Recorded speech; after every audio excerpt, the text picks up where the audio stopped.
So, a very cold welcome. We're in Courchevel, Lima Fox, Lima Juliet. We're in the SWS Studios PC-12, which I've grown to really enjoy flying.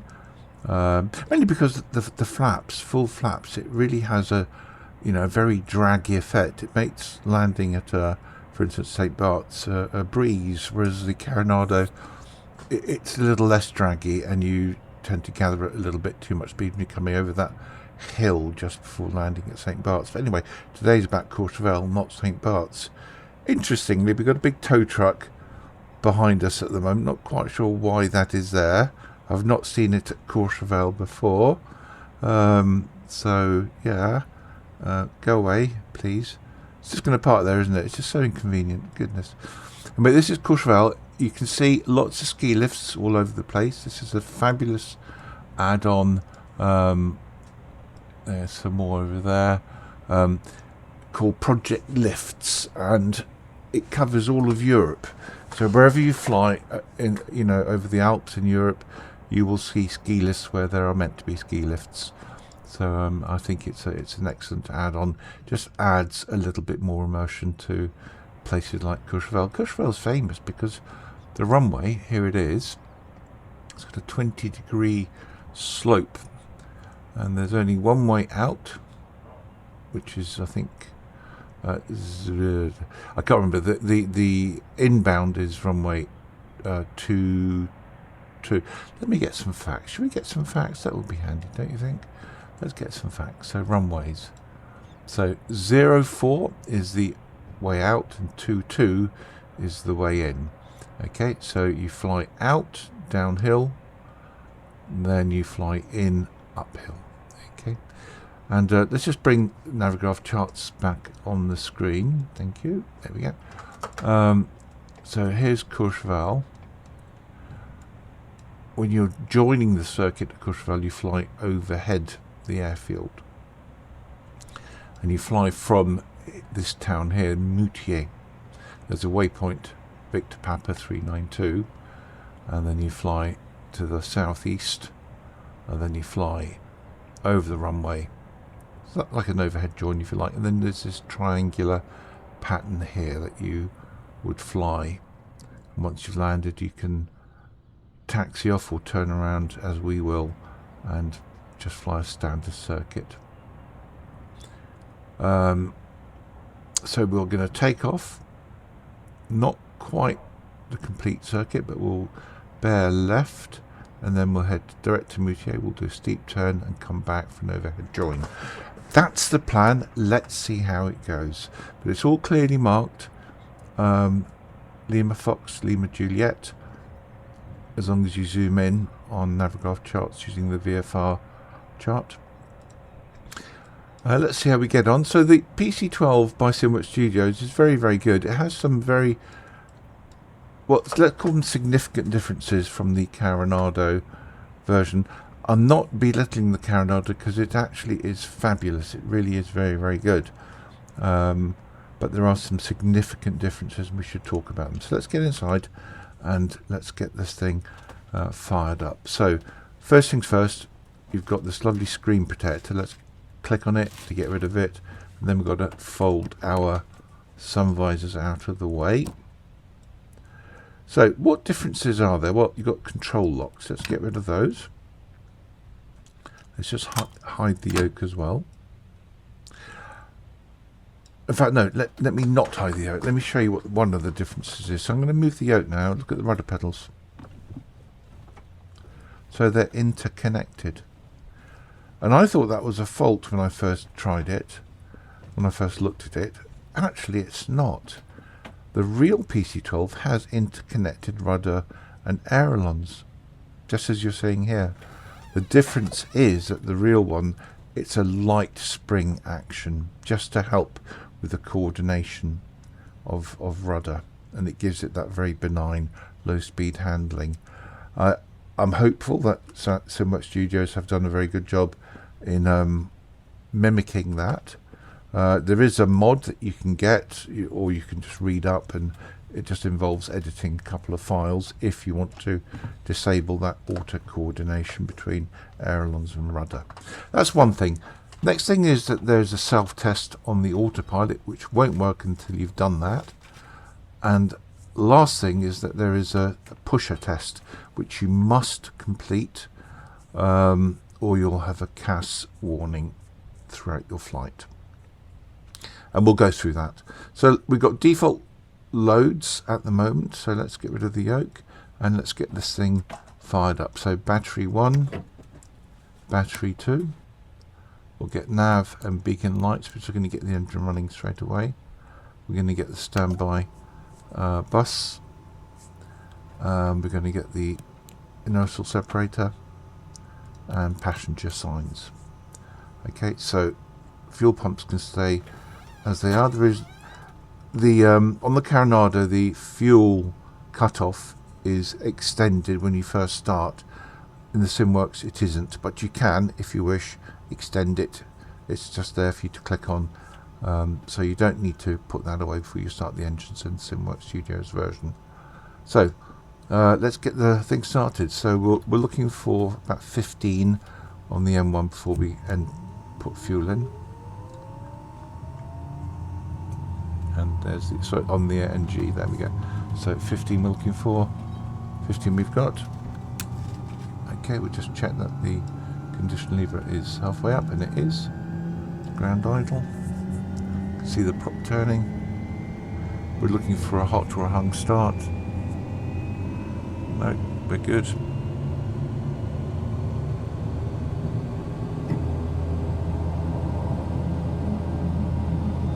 And this is the version obviously with the GTN 750. I've got the PMS 750 installed.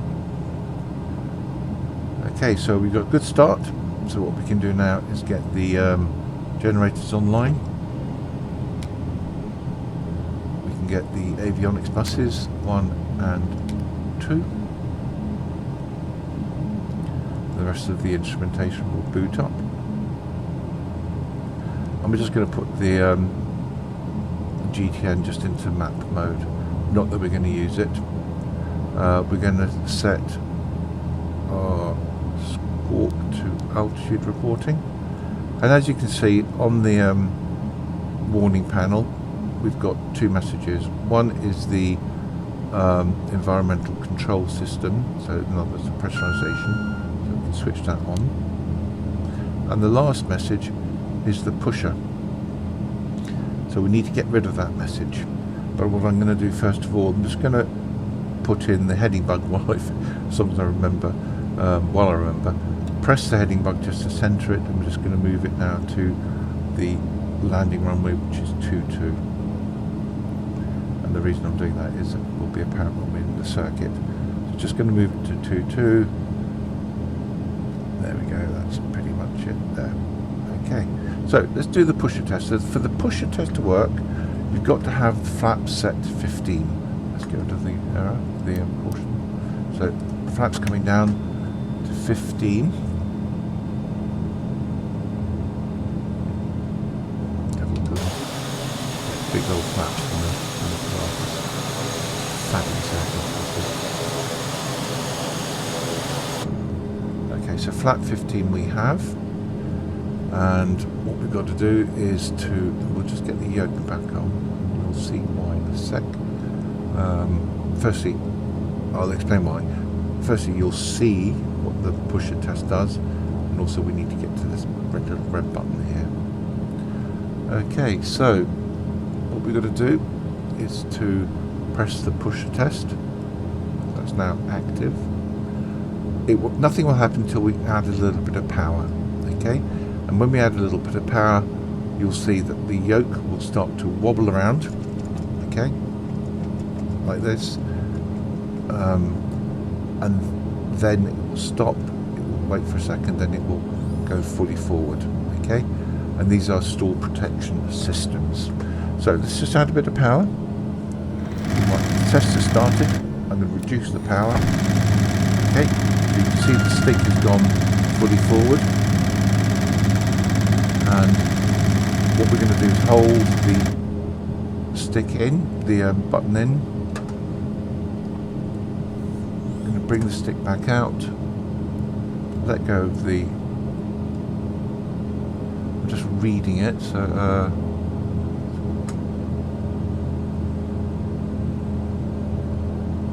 and then we can just reset to here, and let go of that. There we go. So all of those sequences means that the pusher test has been successful, and you're now supposed to do that obviously on the co-pilot side, but we're not going to.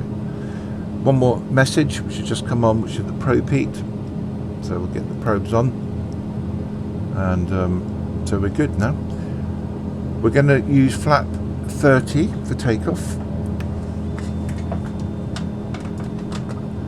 We're going to get our taxi light on, not that we really need it. We're going to do a turn here, so we don't go over the edge in this big snowbank that's ahead of us. So I'm going to just release the brake, give it a bit of welly, and I'm going to give it full left brake. Come on, start turning. Got to let the thing start to turn, and you want a bit of welly on it, because what's happening is when you've got the power on and you've got your rudder turned, the prop wash is actually affecting the rudder. That's why you actually need quite a bit of power to get the aircraft to turn. We'll do it again now on the ground before we go on to the active. Here's the whole short line. So let's get the strobe on, taxi light come off, landing light can come on. I want to get some lights on as well on the panel. So let's go.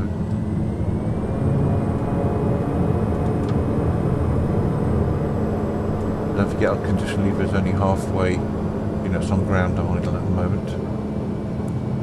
Okay, so I'm just going to get to the bottom here, to the end here, and then we'll just turn it around. Okay, so full left lock, full brake, just giving it a lot of power, just so the prop wash acts on the rudder and pulls us around. We can turn on the sixpence using this technique. Let's see the white line just on that, with the tarmac ahead of us. That's what we're going to line up on. Okay, so we've lined up. We're going to give it full on the condition lever. Okay, let's get some lighting on here,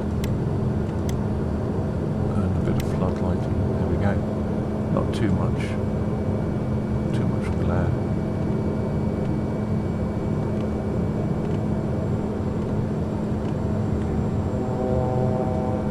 Okay, so here we go. Now we are. Let's press B to get the QNH. I should have done that before. My bad. So this apron is 6,600 feet up. This is the highest elevation runway in Europe, I believe, paved runway. And the bottom of the slope is, I think, 6,300 or 400, something like that. Oh, there goes the tow truck, the push truck. Where is it going? What is it doing here? He's a bit lost on me. Okay, so let's get underway. The most important thing though is that we're gonna climb initially to about 7,000 feet, but altitude here is everything. Okay, so we're really going to try and do turns without losing or gaining altitude, and we're going to rely heavily on trim and our vertical speed in order to do that. Right, so let's get going. So bringing the throttle up, holding it on the brakes, giving it full power. Full power we've got, releasing the brakes.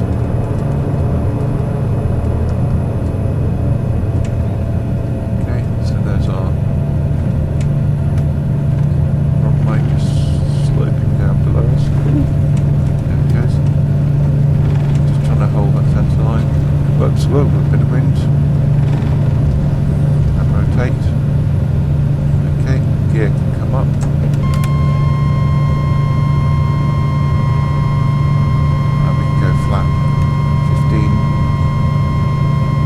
So once we've taken off, to avoid flying into this mountain here, we're just going to fly that triangular pattern at the start of it, which is towards the valley ahead of us. Okay. And I'm just going to climb to about 7,000 feet just initially. And flaps can come up wherever flat speed. And there's a gorge, you see it right at the bottom of the river. We're going to follow that. So I'm just going to pull back the power. We don't really want to break any speed records here. We do want to keep climbing that. Okay, so we're over the gorge. So round we go. Out to Courchevel.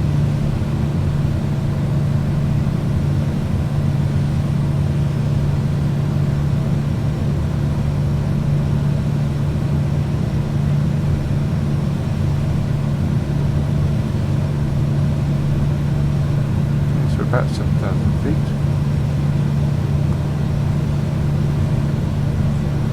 Trying to trim out now just to maintain our altitude. Putting the power back. I really don't want to break speed records here. Courchevel is just in the little bowl here, just on our nose, just to make like a lot.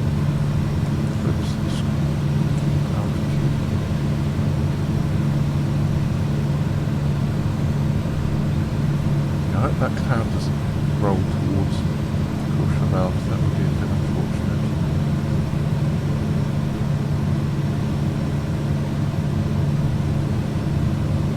Not really doing very well with the height keeping.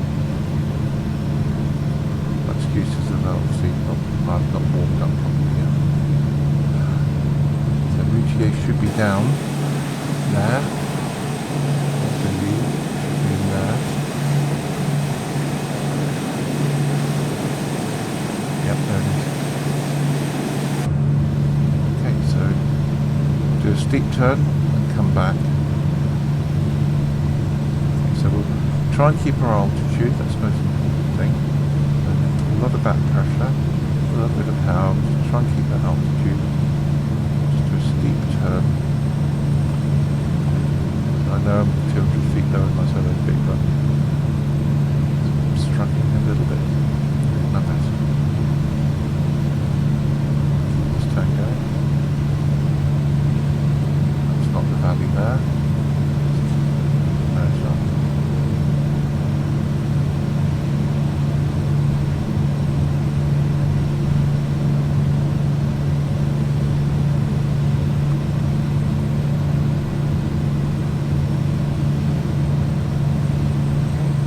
And now we can lower down, so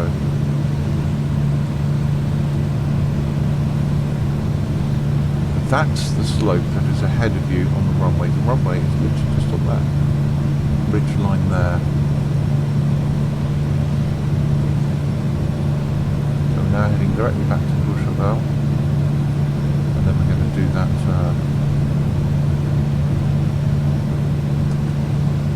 circuit that I was talking about.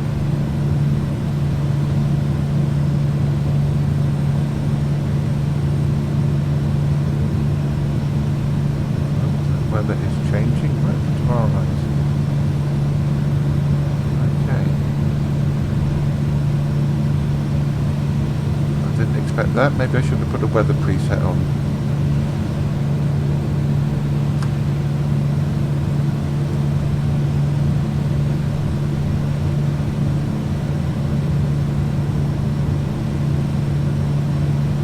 Okay, so I'm going to slow down. I want to go, yeah.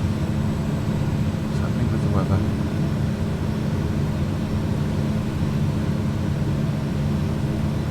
Slow down a bit. We're going to get into the flap speed. We're going to apply one stage of flap and then two.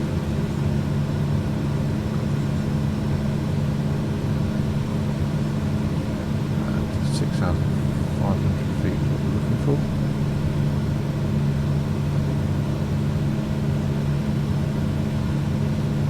Right, so one stage of flap.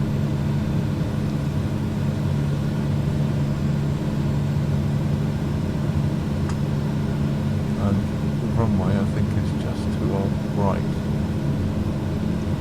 So we can now start our turn. We're going to maintain this altitude. So one more stage of flap.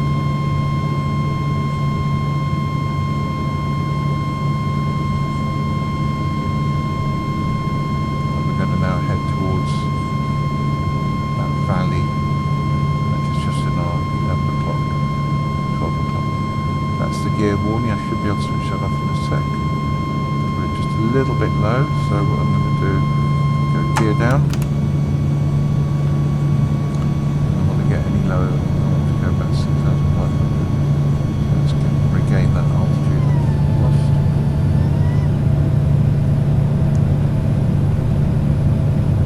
So we're now on that triangle, if you like. There's the gorge below us. When we get over that gorge, we're going to start our right to turn.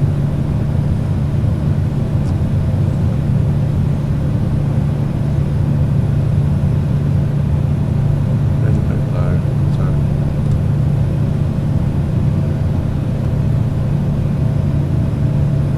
okay, let's start our right turn.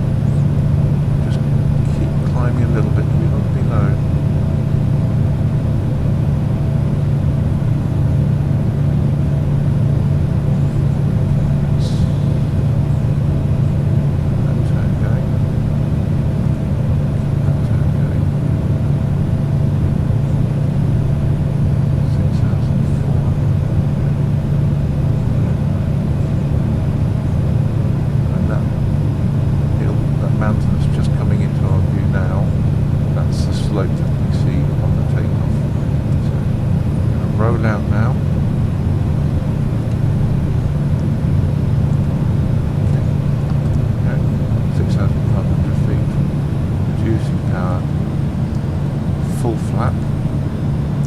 As we come past the corner of this, we're going to take up that heading that I set on the heading book, and we're going to maintain around 85 knots. Okay, so now take up that heading 220. Runway should be ahead of us somewhere. There it is. It's hard to see because it's covered in snow. Okay. I've obviously got a quite lot of snow set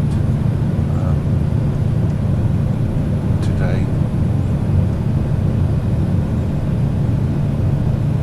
Don't want to get too slow, so around 85 knots at the moment.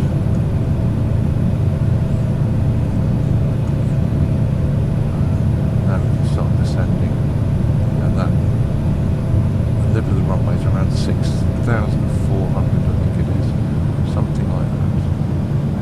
Oh, now we've got withdrawing. Good. I'm going to check the Q&A. Yeah, that'll be alright.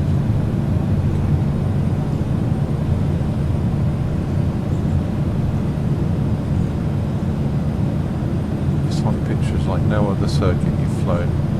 So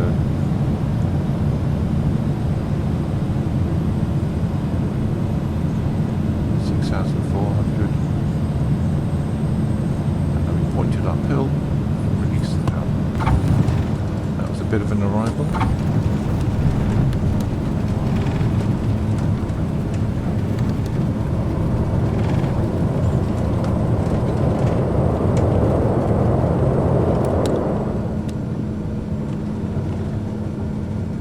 Okay, so I'm going to try and do a better job than I did before.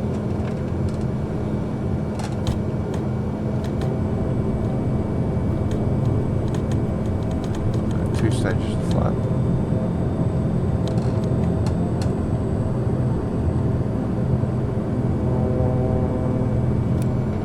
Okay. Alright, so we're lined up ready for another go. Let's give it a whirl. Right, so spooning it up. Full power.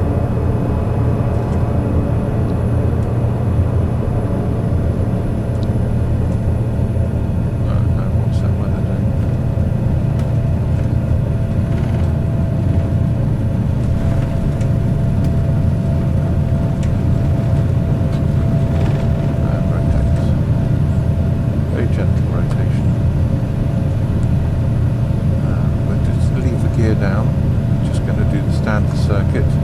We head towards that valley. Just going to reduce the power. We're not interested in breaking any speed records. More important not to get lost in this. If we succeed this section, I think I might just switch to a weather preset, because it's not very kind of it, really, is it? Just keep this. Should be going past that other hill. There it is. We head towards that valley.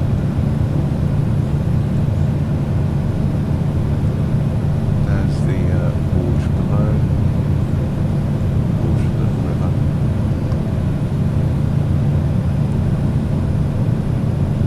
Not quite over it yet.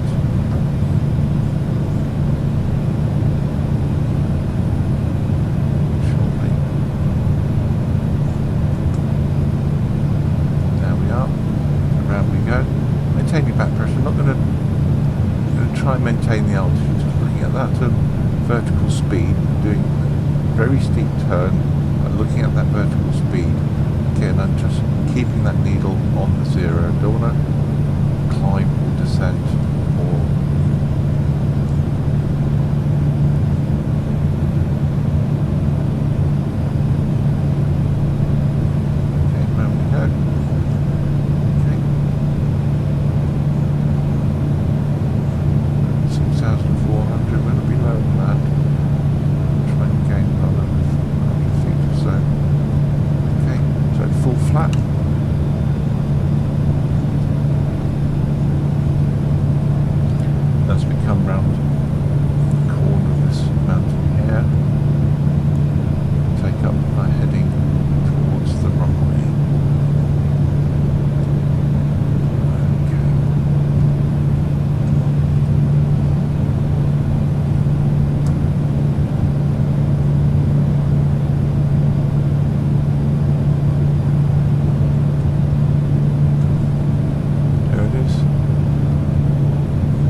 thresholds around 6,400. Having to hold a bit of back pressure, so just retrim.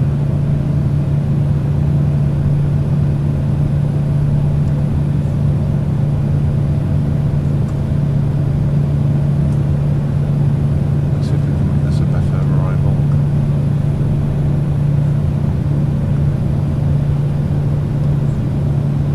Okay, so now we start descending towards that threshold. 6,400.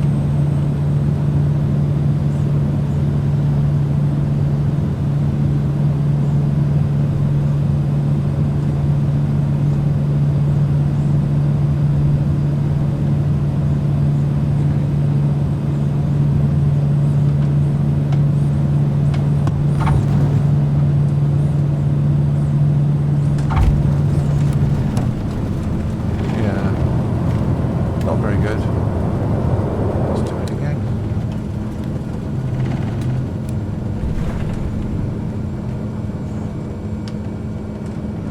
One stage. Flat coming up.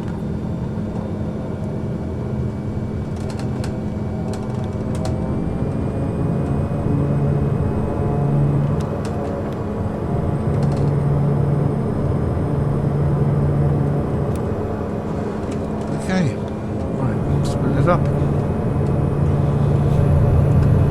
Full power. Off go the brakes.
Okay, so that I think will do me nicely.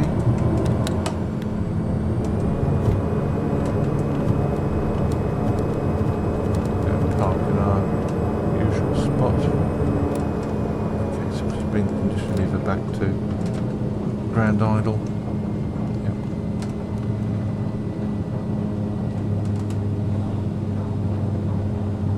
Shut down.